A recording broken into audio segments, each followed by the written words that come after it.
Buenos días, niños y niñas. Or maybe if you're watching this a little bit later in the day, I should say buenas tardes. Or if it's getting close to your bedtime, maybe I should say buenas noches. Either way, bienvenidos a capítulo chapter 3. Chapter 3 of Spanish for Children. Today, we are going to be talking about nouns.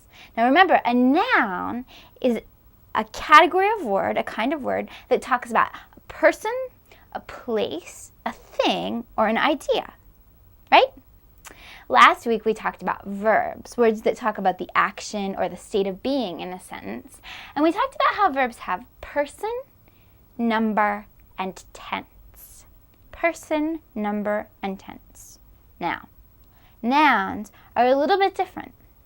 They don't have person because nobody's doing the action of a noun. A noun is a thing, not an action. And they don't have tense because if a chair is a chair, it's just a chair. It's not a chair yesterday or a chair tomorrow. It's just a chair. We don't have to worry about the time of nouns. No time, no tense for nouns. But nouns do have number because there's a difference between one chair, una silla, and two chairs, dos sillas.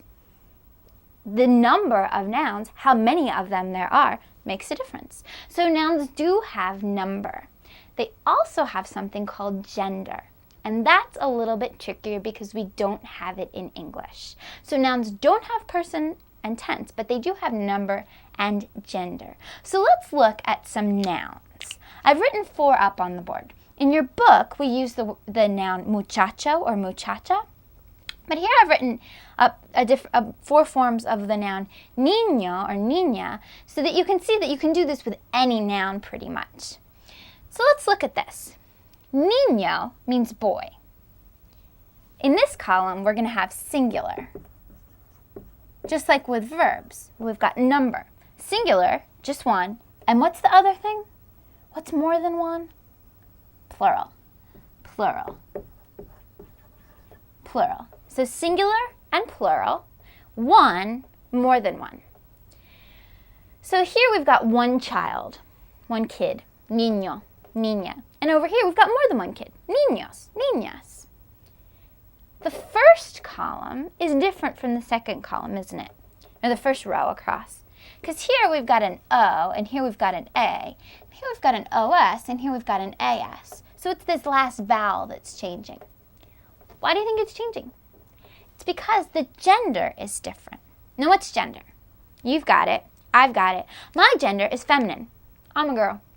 I don't know what yours is because I can't see you through the video camera. But you might be a girl or a boy. That's what gender is. It tells whether you're masculine or feminine.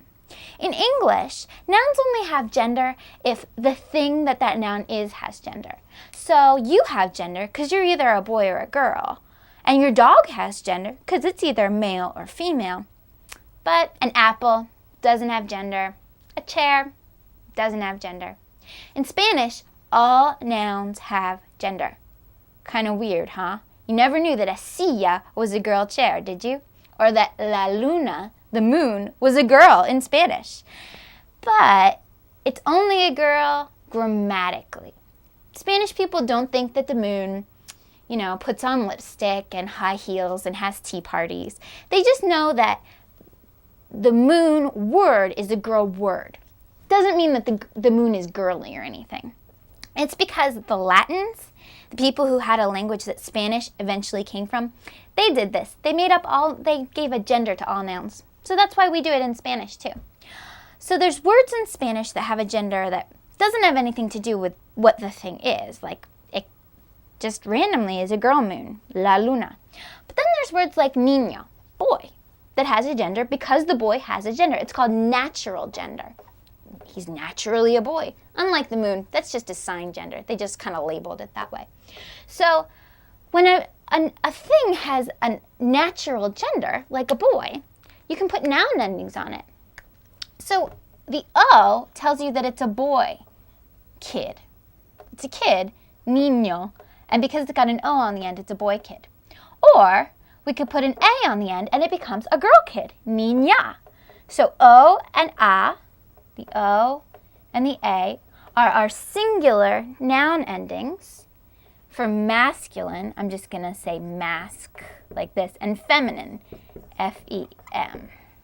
You can check your book if you want to know how to spell masculine and feminine. So we've got our masculine noun endings, niño and niños. Just like English, we put an S on the end to show that it's more than one noun. And our feminine noun endings, niña and niñas. So the same word, niñora, by switching the O or the A, changes the gender of the thing. We don't really do that in English. We either have a kid, or we have a boy, or we have a girl. They're not all the same words. But we can use the same word base in Spanish for it. So that's kind of the chop and switch for nouns. I will see you next chapter, and we will do some more of this. Adios!